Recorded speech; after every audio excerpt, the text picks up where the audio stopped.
السلام علیکم ورحمۃ اللہ وبرکاتہ۔ رمضان کا آخری عشرہ اللہ تعالیٰ نے لیلۃ القدر کو ان 5 راتوں میں چھپایا ہوا ہے۔ پہلے یہ تعیین کے ساتھ مقرر ہو کر آ رہی تھی۔ آپس کے جھگڑے ایسی نحوست ہیں کہ آپ خیمے سے باہر آئے، 2 صحابہ آپس میں ان کی کوئی تلخی ہوگی، ان کی آوازیں اونچی ہوں گی، جھگڑا بڑھ گیا تو آپ نے باہر تشریف لا کے فرمایا کہ میرے اللہ نے مجھے شب قدر بتا دی تھی کہ فلاں رات ہوا کرے گی، لیکن تم لوگوں کے جھگڑے کی وجہ سے اللہ تعالیٰ نے اس کو اٹھا لیا اور چھپا دیا، اور اب تم اسے طاق راتوں میں تلاش کرو، 21 میں، 23 میں، 25 میں، 27 میں، 29 میں اس کو تم تلاش کرو۔ آپس کا اختلاف صحابہ کا تھا، 2 صحابی آپس میں کس بات پہ الجھ گئے پتہ کوئی نہیں۔ بظاہر تو وہ ایک تعیین اور ایک مقرر عدد، مقرر رات اٹھ گئی، لیکن یہ بہت بڑی خیر ہوئی۔ اگر یہ رات متعین ہوتی کہ 21 کی رات شب قدر ہوا کرے گی، یا 27 یا 23 یا 25 یا 29، اور آنے والے زمانے میں غفلت تو ہونی تھی، جہالت بھی ہونی تھی، نافرمانی بھی ہونی تھی۔ رات متعین ہو، لوگوں کو پتہ ہو آج شب قدر ہے، پھر لوگ نافرمانی کرتے تو نقد عذاب آتا۔ تو اللہ تعالیٰ نے اس چھپانے میں بھی اپنی رحمت کو شامل حال کیا۔ جب ایک آدمی شراب پی رہا ہے، اسے پتہ ہی نہیں شب قدر، کسی کو بھی نہیں پتہ کہ آج ہے۔ ہم تو 5 راتیں چھوٹی انشاءاللہ جاگ کے، آپ تو ویسے ہی علم میں مصروف ہیں، تو چلو آپ کی برکت سے ایک حدیث بھی یاد آ گئی۔ ابو ہریرہ رضی اللہ عنہ فرماتے ہیں مدارسۃ العلم ساعۃ، دارس یدارس، ایک دوسرے کے ساتھ علمی محاورہ کرنا، یا جس کو آپ تکرار کہتے ہیں، مدارسۃ العلم ساعۃ خیر من احیاء لیلۃ القدر عند الحجر الاسود۔ اللہ اکبر، تم تو بڑے مالدار ہو یار، ہیں ماشاءاللہ۔ آپ کی رات اللہ کے فضل سے علم میں گزرتی ہے، تو اور لوگ بھی بیٹھے ہیں، میں ترجمہ کر دیتا ہوں۔ چند گھڑی، تھوڑی دیر کا علمی مذاکرہ، علمی گفتگو، علم کی طلب میں، علم کی تلاش میں، مناظرہ نہیں، لڑائی جھگڑا نہیں، علم کی طلب اور تلاش میں تھوڑی دیر علم کا مذاکرہ اور علم کی بات چیت، یہ حجر اسود کے سامنے کھڑے ہو کر لیلۃ القدر میں ساری رات نفل پڑھنے سے بہتر ہے۔ لیلۃ القدر بذات خود خیر من 1000 شہر ہے، ٹھیک ہو گیا، اور حرم کی ایک نیکی 1,00,000 کے برابر ہوتی ہے، یہ بھی ٹھیک ہے، معلوم ہے، حرم مکہ کی ایک نیکی 1,00,000 کے برابر، تو یہ رات حرم میں 1,00,000 راتوں کے برابر ہوگی۔ 1,00,000 کو 1000 سے ضرب دیں تو کتنا بنے گا؟ مولوی شاید بتائے گا، حساب اچھا کر کر 10 کروڑ مہینے بنتے ہیں، 10 کروڑ مہینے بنتے ہیں،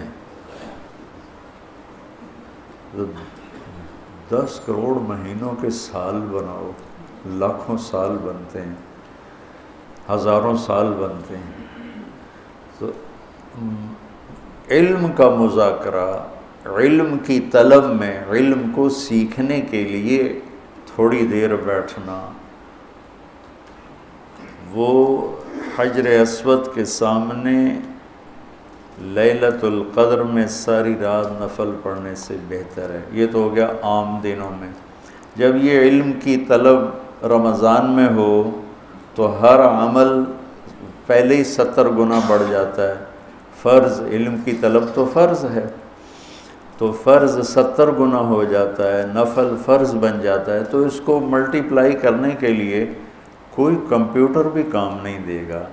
یہ آپ اللہ کے فضل سے آپ کی ساری ہم نے 25 کو چھٹی رکھی ہے، 2 راتیں گھر جا کے جاگ لینا، ایک 27 کی ایک 29 کی، تو انشاءاللہ تو اب ویسے بھی آج کل راتیں چھوٹی ہیں، تو یقیناً ایک رات تو ہوگی اس میں، 5 راتیں اگر ہم جاگ لیتے ہیں یقیناً ایک رات اس میں شب قدر ہے۔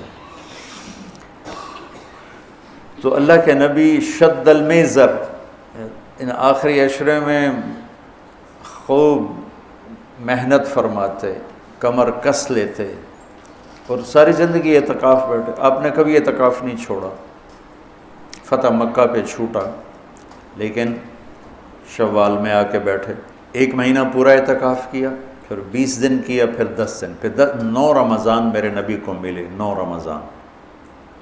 تو 1 میں اعتکاف چھوٹا اور باقی میں آپ نے مسلسل اعتکاف فرمایا۔ لیلۃ القدر کی صرف تلاش نہیں بلکہ اعتکاف اللہ کے در پر پڑ جانا ہوتا ہے۔ تو اعتکاف اللہ کے در پہ پڑ جانا ہے، اور اعتکاف والوں کو فضیلت ہے کہ وہ سوئے بھی ہوں تو ان کے لیے عبادت لکھی جاتی۔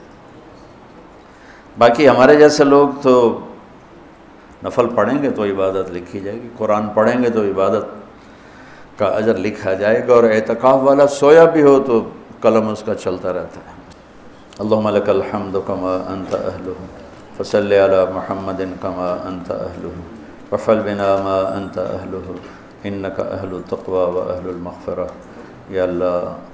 یا اللہ آخری عشرہ شروع ہو چکا ہے، تیری مغفرت کا، جہنم سے خلاصی کا ہے، ساری امت محمد کو جہنم سے نجات عطا فرما دے، ساری امت محمد کو جہنم سے نجات عطا فرما دے، ساری امت محمد کو جہنم سے نجات عطا فرما دے، پوری دنیا انسانیت کو کلمہ نصیب فرما دے، پوری دنیا انسانیت کو کلمہ نصیب فرما دے، پوری دنیا انسانیت کو کلمہ نصیب فرما دے۔ جو تیرے علم میں فرعون ہیں، شداد، حامان، قارون ہیں، ان کے وجود سے دھرتی کو پاک فرما دے، اور اسے امن کا، عزت کا، آبرو کا، شرم و حیا کا گہوارہ بنا دے۔ پورا عالم بے حیائی کی لپیٹ میں ہے، کفر کی لپیٹ میں ہے، میرے مولا اسے تو حیا کی چادر پہنا دے، ایمان کا نور عطا فرما دے۔ یا اللہ تیرے بندے جتنے اعتکاف میں بیٹھ چکے ہیں ان سب کے اعتکاف کو قبول فرما اور ذریعہ ہدایت فرما۔ حرمین میں جتنے تیرے بندے بندیاں اعتکاف میں بیٹھے ہیں ان کے اعتکاف بھی قبول فرما اور ذریعہ ہدایت فرما۔ یا اللہ تو ہماری یہ چھوٹی سی ایک کاوش، ایک حقیر سی کوشش، اسے بھی یا اللہ قبول فرما اور اسے ذریعہ ہدایت بنا۔ ایک قرآن سے ہمارے دلوں کو جوڑ دے، سیرت سے ہمارے دلوں کو جوڑ دے۔ یا اللہ اپنے محبوب کی مبارک زندگی ہمارے سامنے کھلی کی کتاب کی طرح کر دے، اور ہر عمل کو اپنے محبوب کے یا اللہ نور کی روشنی میں دیکھنے کی توفیق عطا فرما۔ پوری امت میں یا اللہ سیرت حاوی فرما، پوری امت میں یا اللہ اپنے محبوب والے اخلاق زندہ فرما، بد اخلاقی سے ہماری حفاظت فرما۔ میرے دیس کو چوری ڈاکے سے بچا، ظلم و ستم سے بچا، قتل و غارت سے بچا، جھوٹ فراڈ سے بچا، سود اور رشوت سے بچا، یا اللہ ملاوٹ اور کھوٹ سے بچا۔ یا اللہ میرے دیس سے تو بدکاری کے اڈے ختم فرما، شراب کے اڈے ختم فرما، جوئے کے اڈے ختم فرما۔ یا اللہ آنے والی حکومت نیک دل رحم دل لوگوں کی نصیب فرما۔ ہمیں یا اللہ ایسے لوگوں کے حوالے نہ فرما جو بددیانت ہوں، جو دھوکے باز ہوں، جو مفاد پرست ہوں۔ ہمیں ایسے لوگوں کے حوالے فرما جو ملک کے، قوم کے، عوام کے خیر خواہ ہوں، ان کے درد کو اپنا درد سمجھیں اور ہمارے غم کو اپنا غم سمجھیں، ہمارے دکھ کو اپنا دکھ سمجھیں۔ ہمیں ایسے نیک لوگ نصیب فرما۔ یا اللہ جہاں جہاں یہ میرے ساتھ لوگوں نے ہاتھ اٹھائے ہوئے ہیں تو سب کے حق میں ان کی دعائیں قبول فرما، ان کی حاجات کو پورا فرما، آمین۔